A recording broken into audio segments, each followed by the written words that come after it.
सत्तार, सत्तार, तुम्हारा बेटा गफ्फार हारेगा इंशाअल्लाह। तो ये बीजेपी के लोग बोलते हैं दीदी हो दीदी, तो यही आप भी कर रहे हैं, आपका वर्कर भी वही कर रहा है। सैयद रुकनुद्दीन साहब अस्सलाम वालेकुम, ऐसा बोलने का भाई। 14 से पहले कभी सुने थे कि कोई नेता के लिए दरी बिछाता है, कोई जुम्मन है? कि एमआईएम के जो सदर हैं बैरिस्टर साहब, वो खुद गाली गलौज सिखाते हैं लोगों को। नाम नजरुल हक है, यानी मुसलमान है, लेकिन मोच जो रखा है वो सही तौर पर नाजायज है। और वो जो बयान दे रहा था, पहले से भी बयान वो गलत सलत बयान दिया है, ऐसा अभी हम लोगों को सुनने में आया है। लेकिन कल का जो बयान दिया है, उसके बयान से ही खून खौलता है हम लोग का। इतना गमो गुस्सा में है हम लोग अभी कि बता नहीं सकते हैं। अब तलक तो हम लोग बीजेपी का जो है अनाप शनाप हम लोग सुन रहे थे, अब तो बीजेपी से भी बढ़ के जो है मैंने बोलना शुरू कर दिया एमआईएम वाले। और वो जो बोल रहा है, वो बोल रहा है उस आदमी के बारे में जो मुसव्विर आलम, जो प्रोफेसर हैं, वो प्रोफेसर मुसव्विर आलम, वो चुनाव भी लड़े हैं, कई चुनाव लड़े हैं, लेकिन हाल में कांग्रेस के टिकट से बहादुरगंज से चुनाव लड़े हैं। अब बताइए कि आप उसको गाली दे रहे हैं, ठीक है, वो नेता है, लेकिन उसकी माँ बहन या बाप क्या कसूर किया है? उसकी माँ बहन बाप को भी गाली दे रहा है वो। ये गाली जो मामला चला है, ये गाली का मामला, ऐसे मामले में हम लोग बहुत ज़्यादा हम लोग अभी तकलीफ में हैं, बहुत हम लोग जज्बात में हैं कि ऐसे लोगों को अगर सजा नहीं मिली तो आने वाले वक्त में हर गली मोहल्ले में लोग माँ बाप को गाली देना शुरू कर देगा, ये माहौल ख़राब होता चला जाएगा। और हमारा तो मानना ये है कि एमआईएम के जो सदर हैं बैरिस्टर साहब, वो खुद गाली गलौज सिखाते हैं लोगों को। उनका जो है मैंने रवैया स्टेज में भी भाषण देते हैं, सत्तार, सत्तार, तुम्हारा बेटा गफ्फार हारेगा इंशाअल्लाह। तो ये सब बोलने का है स्टेज में, अनाप शनाप जब बोलिएगा। अब यहाँ पूरी बैसी में आए थे भाषण देने के लिए, बात बैसी में बेलगच्ची में बोलते हैं सैयद रुकनुद्दीन साहब अस्सलाम वालेकुम, ऐसा बोलने का भाई। अब ऐसा दुनिया में कोई नेता को ऐसा सुने करते हुए, जैसा बीजेपी के लोग बोलते हैं दीदी हो दीदी, तो यही आप भी कर रहे हैं, आपका वर्कर भी वही कर रहा है। तो अभी तक हम लोग नहीं सुने हैं कि अख्तर ईमान हो या कोई भी एमआईएम के सदर विधायक हो या सदर हो, कोई हो, अभी तक उसके खिलाफ में कोई कार्रवाई की बात नहीं किया है। क्यों ऐसा हो रहा है? तो एमआईएम के लोग जो बीजेपी के लोग कर रहे हैं, वही एमआईएम के लोग भी करना शुरू कर दिए हैं। तो हम लोग इस बात से काफ़ी तकलीफ में हैं, इसकी मजम्मत करते हैं, और हम लोग प्रशासन से ये मांग करते हैं कि अगर उस पर तुरंत 24 घंटे के अंदर कार्रवाई नहीं हुई अगर, तो हो सकता है कि हम लोग यहाँ भी आंदोलन शुरू कर दें, और बड़े पैमाने पर हम लोग आंदोलन करेंगे ऐसे मामले में।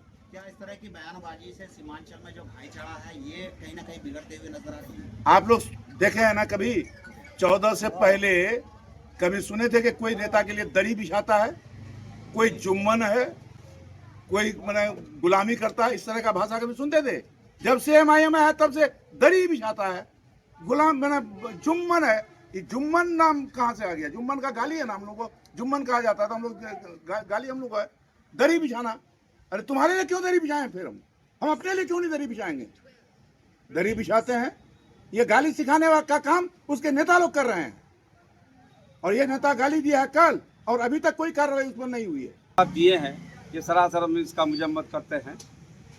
और ये तो देखा जा रहा है, सीमांचल का बेटा मुख्यमंत्री बनेगा, बन गया। सम्राट चौधरी असल बनने का मकसद क्या है? बनाने का मकसद जिनको था, तो वो सीमांचल का बेटा अब्दुल फना नाम जो लेते थे स्टेज से, आज वो बन गया, आज मुख्यमंत्री है। अब बंगाल का माहौल को देख लीजिए, जैसे आप चुनाव जीतने के बाद जो माहौल खराब हुआ है, आरएसएस के लोग, बजरंग दल के लोग, सेम ट्रू कॉपी ये एमआईएम में भी है। आज के डेट में नहीं, जब से एमआईएम यहाँ पैदा हुआ है तब से हम लोग देख रहे हैं जो आरएसएस और बजरंग दल लोग वाला कर रहे हैं, उसी तरह से एमआईएम का वर्कर लोग भी कर रहे हैं। कोई फर्क नहीं है, दोनों को अगर मिला दिया जाए, दोनों का तुलना एक बराबर है, कोई फर्क नहीं है दोनों में।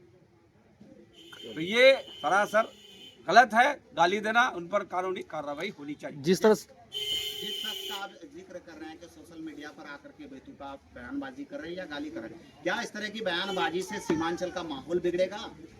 माहौल तो बिगड़ चुका है सीमांचल का, तभी ना गाली गलौज कर रहा है। आज जो गाली गलौज हो रहा है, ये क्या आज MIM से पहले भी लोग यहाँ इलेक्शन लड़ते थे ना? क्या स्टेज से कहीं भाषा का गलत इस्तेमाल होता था? जो अंदाज वोट मांगने का होता, जो हम लोग का सभ्यता है, भाईचारगी है, वो भाईचारगी आज देखने को मिलता है इलेक्शन में। जब से यह MIM आया है, MIM जब से आया है गाली ही लेके आया है और गाली गलौज ही लोगों को करता है। खास तौर से जो भी उनके विपक्ष में रहता है, सरासर गाली गलौज उनको करता है। फेसबुक में ले लीजिए, सोशल मीडिया में ले लीजिए, कोई तो बैठ के कहीं से भी, आपको लगता है एक लड़का है वो बॉम्बे में न बाहर न कौन विदेश में रहता है, वहाँ से भी गाली गलौज करता है। तो ये माहौल अच्छी बात है कि सरासर गलत है। जिस तरह से राजनीतिक मुद्दे पर परिवार को बीच में लाना और परिवार को गाली गलौज करना, क्या लगता है ये राजनीति किस तरफ जा रही है अब?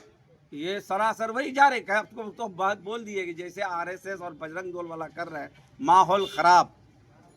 आज आप बंगाल को देखिए ना, कितना माहौल खराब हो गया है। मुख्यमंत्री वहाँ का MLA MP को हाथ जोड़ना पड़ रहा है जो उस दल के हैं कि भाई ऐसा मत कीजिए। अच्छा, MIM के आला कमान अभी तक खामोश है, क्या कहेंगे इस पर? ये तो भाई सिखाता है अलग, और मेरे बोलते हैं कि चुप है। ये तो ट्रेनिंग दे रहा है, ये ट्रेनिंग खुले लफ्ज में मंच से देता है, RSS चुप के बैठ के देता है। फर्क यही है, दोनों में कोई फर्क नहीं है। आप बंगाल का जिक्र किया कि बंगाल का माहौल बिगड़ गया। बंगाल का माहौल किसने बिगाड़ा, बीजेपी ने या फिर AM का? कि वहाँ पे भी अवैसी साहब ने कई सीटों पर चुनाव लड़ा। भाई वो भी तो गए थे ही, ममता दीदी को हराने के लिए गए थे ना, तो हरा दिए ना, तो माहौल तो वो भी खराब करने गए थे ना। प्रेस कॉन्फ्रेंस जो है, मुसव्विर साहब को जो एक नजरुल हक नाम से एक लड़का है, वो अपने आप को हीरो समझता है ना, वो खाली फेस देखा है हम लोगों को, तब उसको देखें कितना वो बड़ा हीरो है। वो गाली देगा किसी नेता को, उसकी माँ बहन को, इतना उसको तो ये हो गया है। वही सिर्फ माँ का दूध पिया है और बाकी लोग दूध नहीं पिया है क्या? वो इस तरह का गाली गलौज करेगा। और ये जो गाली गलौज सिखाया है अवैसी साहब, अवैसी साहब का जो जितना नेता है सब सिखाया है। यही सर्वर जो था, वो कोटा धमन का जो सर्वर अभी जो जीता है, वो सर्वर पहले इतना शरीफ आदमी था, अभी उसका भी बयान जो है, उसका भी भाषा जो है बदल गया। तो इस तरह का भाषा सरासर गलत है। और वो लड़का जो नजरुल हक है, खाली इसको मुसव्विर साहब को नहीं, और बहुत सारा यूट्यूबर को भी वो गाली गलौज किया है।